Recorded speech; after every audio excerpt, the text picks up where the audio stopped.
Hey, what up, guys? It's me again. I'm your host of This Is My Moment podcast, Patrick Mitchell. And here at This Is My Moment, man, we love to have a good time. We love meeting new people, and we love making you smile. Let's go to work. There ain't no stopping it. This is my moment. Join the movement. We bringing people together, bringing positivity, making changes for the better. Cause it's all about growth. Today, I have somebody on the other end of this computer, man, that's gonna surprise you. I had to write this down. Viewer discretion. Viewer discretion. I mean, you might hear something that you might not normally hear on the show, but you know what? It's all right. We're gonna be all right. Introduce yourself to the family. Hello, everybody. I'm Riah Gonzalez. I am the author of The Reason Why There's Viewer Discretion, which is my book is called Successful as Fuck, a no BS tale of screwing up and succeeding anyways. We can keep it clean from here on out. But I am also the founder and CEO of Link Consulting Solutions and proud resident of the Pacific Northwest and all that goes along with that. So Exactly. So we were talking earlier, guys, and I wanted to know, man. So I gotta ask, why that title for the book? I know. Well, you know what's funny is nothing about the book is the way that I thought it was going to be. Yeah. I thought the book was going to be about getting comfortable with the uncomfortable, specifically in business. Yeah. And but then what came out was these personal stories. And then I just had this, maybe it's inappropriate to say divine intervention, but I do kind of feel like it came to me in a sense that I saw myself like walking through a store like Target or something and like seeing the title and just stopping. And I wanted to draw people in a way that was provocative in the best of ways. And so, yes, it's a little shocking, but it's also real. A lot shocking. A lot shocking. That's not a random title. I got a lot of books. It's not for the faint of heart, that's for sure. But you know what? Neither is life. No. Neither is life. Because it grabs your attention. Yes. And it makes you want to look in there. And that's what I think that you want. If you can grab someone's attention, you can get your point. So good for you with having the fortitude to name it that. Yeah. I love it. So I'm researching you, right? I'm looking at all this stuff, right? And it says that you had trouble family early on. You were homeless for a while. You are pregnancy early. Yes. How did you stay positive, man? How did you keep a smile on your face? Or how did you bring yourself to keep a positive attitude with I'm just saying with homelessness, not including family problems, just not having nowhere? What'd you do? You know, it's a process, right? And that the book really does tackle that in saying there's no such thing as being positive 100% of the time. It's just putting one foot in front of the next foot and just moving forward. I'm really blessed that my homelessness was brief and that I was able to have help from basically strangers. I mean, there was parents of a sort of friend that I had that took me in. And then I ended up getting married really young. So right after graduation from high school, I got married and got pregnant right away. And I think that contributed to both the joy and to the hardship, in terms of moving forward. Yeah. Wow. And I couldn't imagine getting married at 18 or 19, whenever you graduated. And then just going right into being a parent. Like a couple days ago, I was still in math class. That's pretty much it. I mean, and now I'm 44 and I have an almost 24-year-old child. So I have 3 kids. I'm blessed. I'm still actually married to my husband. So we're going on 26 years together. And And yeah, I mean, it's just one of those things where I remember the morning after graduating from high school and waking up and thinking, now what? Yeah. And not knowing that a year later, my life would look so different, even than the way that it looked in that moment. Because when I graduated from high school, I did not live at home. I was working 3 jobs. I was living with a family that I barely knew. And yeah, I think positivity comes from allowing the opportunity for hope to enter in, and at least being patient to the possibility that hope could enter in. Because I think in those deep, dark moments, it doesn't feel possible. Yeah. Nothing but you're in just like enveloped in that darkness. Yeah. And the book talks about that too. And it talks about, success can happen even when you're completely messing up. Yeah. That situation was not my fault. Yeah. I didn't have control, but there are other examples in the book where they were my fault. I did make mistakes. And it's very painful to look at the things that you do that hurt other people. But if you put one foot in front of the other foot, and you give yourself the possibility to say, okay, I'm going to make this choice, and it's not great, but it's better than the choice that I could make. And then maybe I can make a better choice, and I can make a better choice. And then you get yourself on the path to a better place. Yeah. Yeah. You spot on. And I'll tell you what, sometimes when you find yourself in those dark places, right? Being positive is the last thing that you want, because positivity to me takes work. Like if you, when you were down that low, it could have been super easy for you to just give up on everything and just wallow in your misery, right? Because that's easy. You have a bailout. Oh, this is happening to me, so I don't need to do this. Why should I even try? Wait a minute, what? Why try? No, I'm gonna try. You know what? And I talked about this before. A lot of people don't want to take one step at a time. You don't want to do that because it takes too much energy.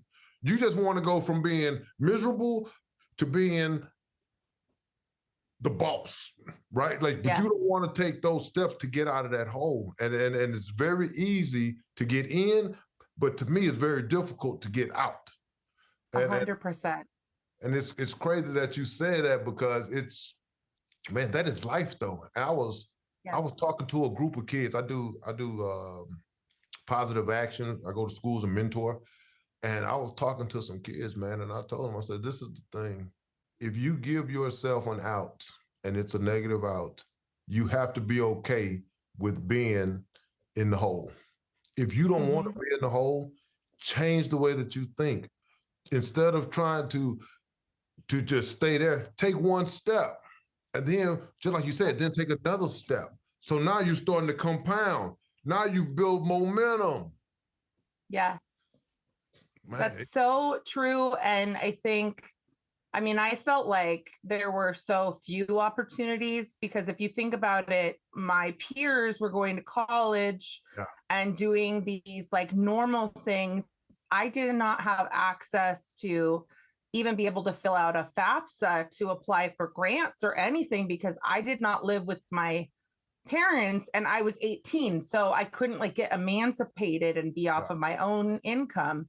And so I thought, college is something. I was an honor society officer. Like I was like 4.0 and in every club and like everything you could think of. And so to take college off the table was absolutely devastating for me. And it never died. It never stopped being something that I desired. And so what I did was, after I had my second child, I was 22 when I had my second child, I said, this is still inside of me. And so I took a non-credit class at the college. Just to like feel, like go on campus with a backpack and like feel that energy.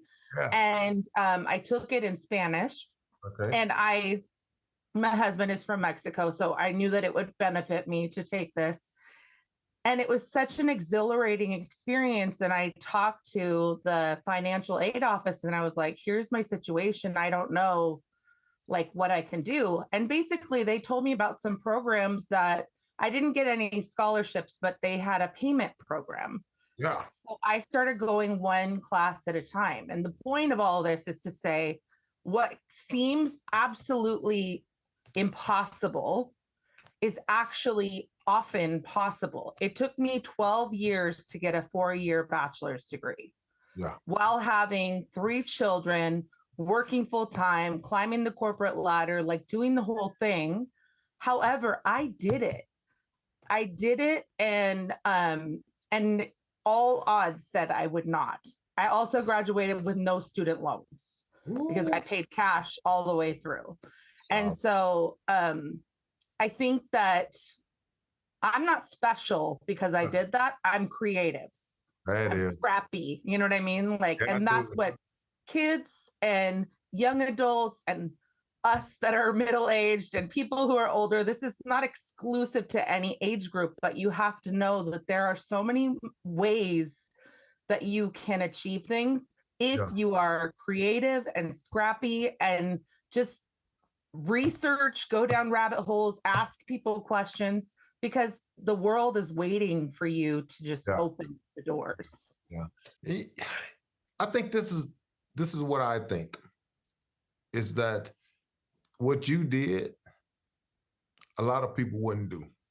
And the reason why is because it sounds like it took effort, energy, and hard work. And a lot of times that's a trait people don't have. And I say this, and I truly stand by it, and you can disagree if you want. I tell people, if I do it, you can do it, is one of the worst things that I've ever told anyone. If I tell you, oh, if I did it, you can do it. And I tell people, if you believe that, you are sadly mistaken. All I can do is give you the template and the blueprint. Yep. But everybody don't have that scrappiness. Everybody don't have that ingenuity to figure out that. A lot of people would just gave up. You know what? Oh, I had my chance to go to college. Now I can't because I have kids. Oh, no, I can't because I have a job. Now I can't because when I'm done work, I have to come home and cook and clean and do. Yeah, like it's so many outs. It's so many outs. And to me, it sounds like you didn't give yourself that out because you wanted it. I really did. That was there's a whole chapter of the book about college. It's called The Tassel Was Worth the Hassle. And the whole point of that was it's something from the age of 11 that was so important to me. Yeah. And I didn't want to give up on it. And I thought that I had to. And when I figured out that that was something that I was just telling myself, I was like, nothing was going to hold me back. Yeah. But there's so many people along the way who said, how are you still doing that? Like, like, how do you do that? And I'm like, I'm not doing anything well. Yeah. Because there's sacrifices all over the board when you do that. But I had the support of a system that I put together with my family. And I just had this dogged determination to do it. There's a TED Talk, and I'm trying to remember, Angela Duckworth is the name of this TED Talk speaker. She's phenomenal. She talks about the fixed versus growth mindset from Carol Dweck, I think is the name. But anyway, she talks about her TED Talk is about grit. And she said that they did all these studies on young people and they tracked them, like young people from very challenged environments, and they tracked them over time. And then instead of tracking all the things that caused the young people to go in the wrong direction, they tracked the ones who are really succeeding. Yeah. And they said, what are the things that have caused this success in these kids? Yeah. And it was grit.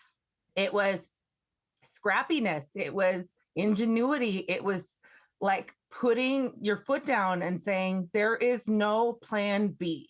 Plan B is that I'm going to get back on this horse and maybe I pivot. Maybe it looks different, but I'm still moving forward. Yeah. And I think I'm just stubborn. I'm just like not going to take no for an answer. And that's, that's just the way that I've I've been, and sometimes that's good, sometimes that's a challenge, you know. You know what? Sometimes you got to be that though, and I laugh because people don't understand. If you choose to lay there and just be defeated, the world doesn't care. Because you know Yeah, what's going to happen? That hour is still going to pass, and then the next hour, and then the next day, and then the next week, and then the next year, and then you laying down for that last time, right? And you yeah, wonder, why didn't you take that chance? Why didn't you take that gamble on yourself?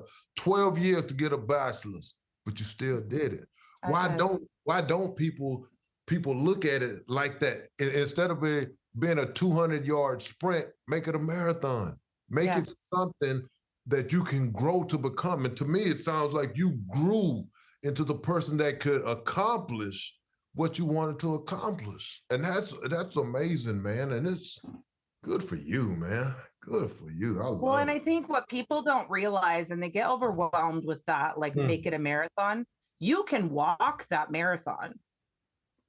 you true. can you can get on you can get on a bicycle, you can bicycle that marathon, you Yeah. can get there, you can ride on someone's back, you know what I mean? Sometimes. Like there's a lot of ways that you can make it through that marathon. Yeah. You know, and that's the thing, is like, think about the big picture and bring in all the resources that are possible. And if you don't know what the resources are, connect yourself with people that you know. You The go. work that I do now, you know, in conjunction to the book and the speaking that I do, is really empowering people to say, you know, first of all, what does success mean to you? Yeah. Yeah. My What does definition. it mean to you? Yes. Not anyone else, because no one else matters. I spent way too much of my life pleasing other people Mm, and doing things to achieve, to receive acknowledgement that never mm. fulfilled. Yes. And I'm not doing that anymore. I have determined that success is what I say it is, Mm. which in this moment is different than it will be tomorrow and the next day and the next day. And that's okay. But it's going to be different for every person. It's not on Instagram. Yeah. It's in your heart. It's True in your that. soul. True that. And True. so that's the first step, is like really identifying what would make me feel fulfilled. And Yeah. it cannot be monetary, Yeah. because there are lots of really sad rich people. Dig it. Dig it. Dig it. You know what's funny, right? You talk about it, and this is not even on my list, so just you didn't get this question. But just having the personal satisfaction of knowing what success means to you. Yes. And I sit there and I talk about being raised by my parents, right? And them not being able to tell me certain things because they didn't know certain things. You see what I'm Right. saying? And I can't hold anyone accountable for me not learning when I could just read or research or put myself in positions. But what happened to me is when I started growing, is when I realized what success looks like to Patrick, not to Patrick's mom, not to Patrick's wife, not to Patrick's circle of friends. To me, when I look in that mirror, how do I define success? And when I realized what it meant to me, I was able to achieve my short-term goals and my long-term objectives, right? And then all of a sudden, you like, you know what? The marathon has become a lot shorter because now I have a direction, I have a vision. I'm not just sitting there twiddling my thumbs and woe is me, right? I'm like, you know what? I don't care how long it takes me. This is what I'm going to go get. That's right. This is success to me. And my short-term goals, you may have already achieved what I want to achieve, but I'm like, you know what? They're good for her, good for them. But for me, yeah, I did it because I did it. And Yeah. man, you speak on it, sister, and you're preaching to me. I dig it. Yeah. Yeah. I mean, this thing, I mean, this book, I had a vision of, this is the hardback. It just came in like maybe a couple weeks ago. And when I wrote a book, before I knew anything, when I set out to write a book, I saw in my mind myself holding my book, and that it was, and I felt that it was a hardback book. Yeah. And it was so real to me. And so to have that be something that has come to be, and you can compare, I mean, my book is shorter than other books. It, you know, it maybe has more or less reviews than other people. It doesn't matter. I wanted to write a book. I did that. I found a program that helped me go through that process. Yeah. And I worked with editors and amazing people. And here I am on the other side. And now I'm like, wow, okay, well, what's next? Like, what do I want to do next? Like, I didn't really think that was possible. Yeah. I knew it was possible, but I didn't think I would go for it. And I did. Yeah. And so I think that those are the things where if it is possible for somebody else, then it is possible for you. I love, I'm in Seattle, so we have the Seahawks. I'm not a big football person, but I do love Russell Wilson says that his phrase was, why not me? Of course. And I love that. Like, seriously, why are we not saying that to ourselves every day? If it's possible for that person, why not me? Yeah. Everybody is a human being. They all started somewhere. And yes, some people have opportunities that we don't have. Some people have privilege that we don't have. Yeah. You know, there's a lot of reasons why things can be stacked against you. But if somebody can rise out of that, you can rise out of that. Your way will look different because your path is unique. But it's possible. Why not you? Yes. And you know what gets me? And I'm not saying like I'm a template guy. Like I really don't believe that, because my hustle to be great comes from not having nothing. So I understood what being great looked like. And even my definition of great, right, may not be a millionaire's definition of great. Totally. But this is the thing. A lot of times people don't talk about the template. People won't sit there and give another person game and insight and give it to them in a manner where it's palatable. A lot of times people give you information and it's almost like judging, like, all you got to do is, like, sometimes I don't need that. Sometimes I want somebody to sit down like we're doing, giving me this information. I'm like, you know what? It took her 12 years. Maybe it don't take me 12, but she did it. And so it is possible. She wasn't able to get the FAFSA. She wasn't able to pay it all up front. She did it incrementally. You know what? That's a good idea. Yeah. I don't have to complete it all right now. I don't have to complete all my dreams right now. I don't have to complete all my objectives right now. And I'm like, you know what? People don't talk about that stuff no more. You can imagine, like, when you go to high school, right? And you're registering for your classes, or if you did go to college and you're registering for your classes for your degree, and you have this like piece of paper that says all the required classes and all the electives and all these things that you have to do to graduate. Well, we get an imaginary piece of paper for our dreams, right? And if we want to achieve our dreams, there's all these required things that we have to do. And there's all these like elective things that we can do that could take us different ways. Yeah. Nobody says you have to do it all at once. And in fact, if you try to do it all at once, if you do that big jump that we were talking about, you're missing half the journey or more. You're missing the joy of savoring the steps. I mean, like, there are classes that I was like, please let this quarter be over because I freaking hate this class. And there are classes where I was like, please let this quarter never end because this is blowing my mind. But if I wasn't able to do them one at a time like that, or in the end, I was doing it full time, but if I wasn't able to do it in the way that I did, I would have missed out on that. Still winning, like you doing it. And, and I want to move on because I got a couple more things I want to get to. But I think a lot of times the small things get overlooked. You know what I mean? And I hate to say it because I'm a small things guy. Like, I try to anytime that I can move forward or I can become something or I can gain something, I like to be in that moment. You know what I mean? And instead of me like, oh, it's only one step or it's only one class. Like, no, it's one class. You know what I mean? Like, that's one less I have to take. And then the next thing you know, I've taken another one. But a lot of times people don't want to realize they minimize their success by maximizing their failures. Like, oh, 100%. it's taking me too long. But why are you looking at it like that? Why are you not looking at the fact that you just did it? Also, whose timeline are you on? Exactly. Whose timeline are you on? Thank you. Like, who told you that that was the time that you had to achieve that? Yes. Nobody. You're just measuring yourself against other people. You're going back to that whole, like, making other people's acknowledgement of your accomplishments the metric of success. And yet that's a metric for failure, because you're never going to measure up. There are people who are smarter than you, more beautiful than you. They are richer than you. They have a more fancy lifestyle than you, but that doesn't make them more successful.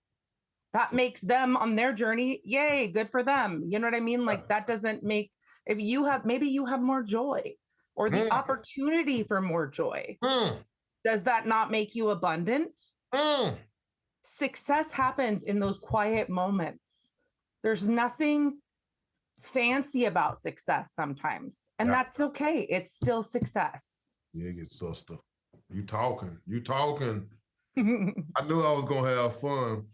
So when you were going through all this stuff, right, and you're writing the book and you're doing all this stuff and you were going to school and momming and working and all this, did you have a support system, like people that you could lean on? Because I know, like for me, when times get tough, like it's super important to me to have friends and my wife and my kids and not so much my kids, but my wife, and, my wife and like my brother and my sister, and you know what I mean, and my mom and things of that nature, and my best friends that I can reach out to.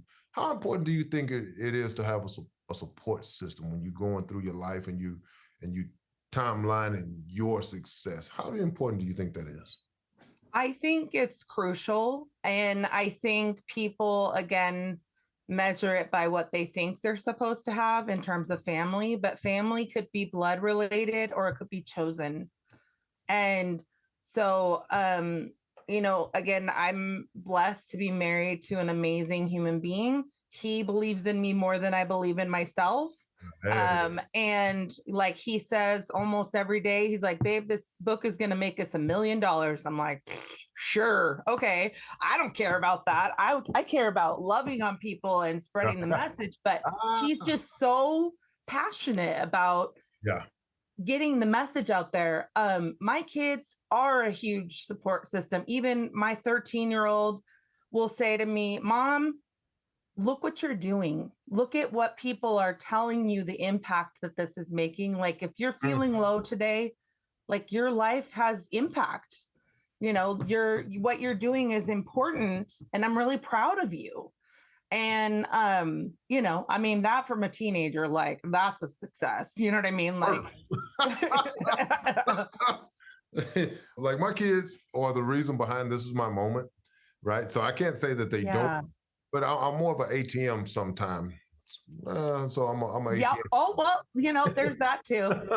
and mine haven't grown out of that either, because I have 2 in their 20s. So you know what's funny? Like, you were telling me your kids' age, and I'm only 1 year older than you. I'm 45. Oh yeah. My oldest is 25. Then I have a 23 and a 21. Oh yeah.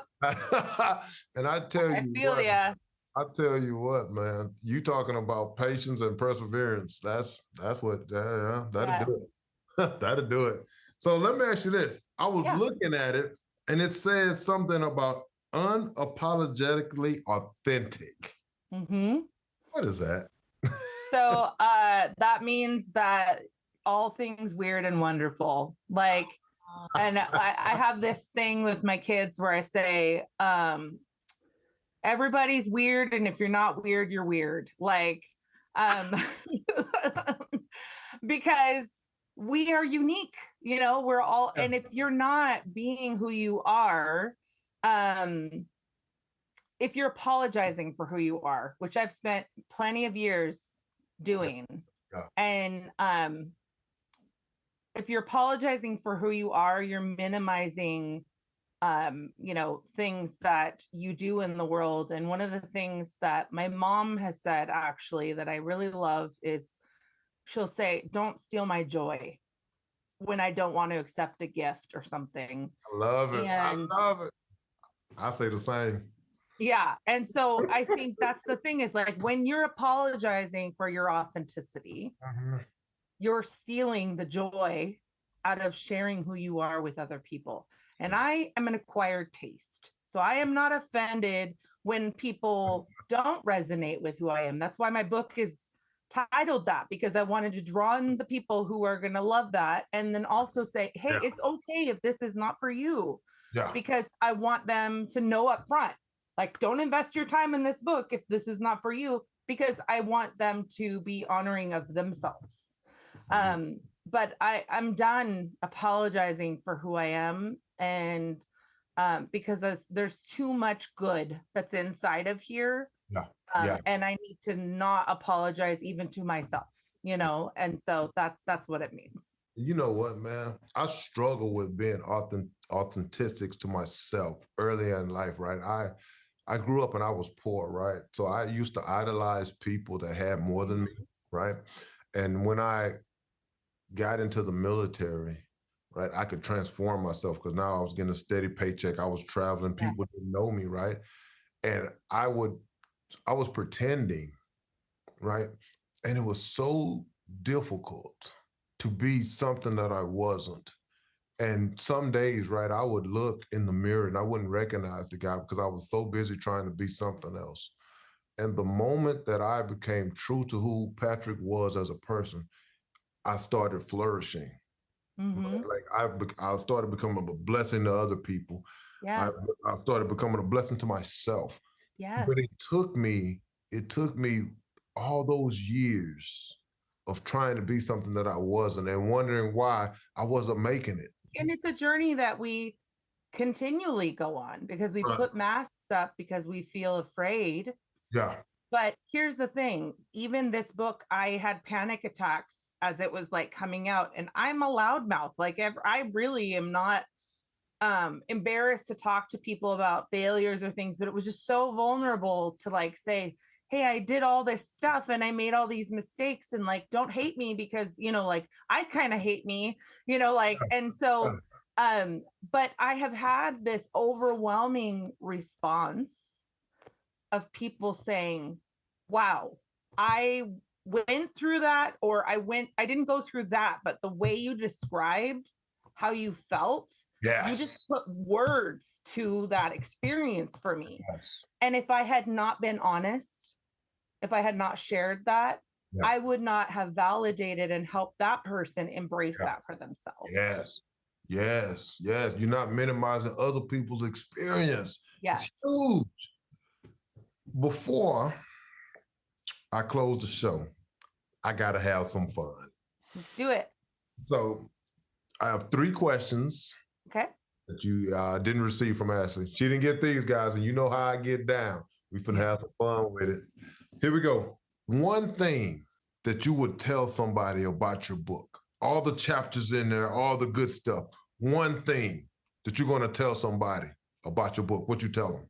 I would tell them that this is a journey through stories in my life that will resonate with the journey of stories in so many other people's lives. It's not about me. It's about we.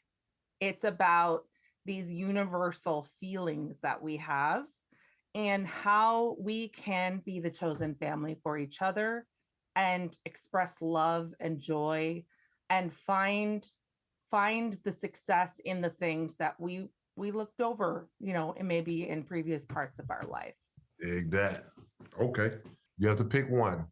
Podcast, public speaking. Ooh, that's rough. I know it is. Because I have my own podcast and I've had a podcast since 2019.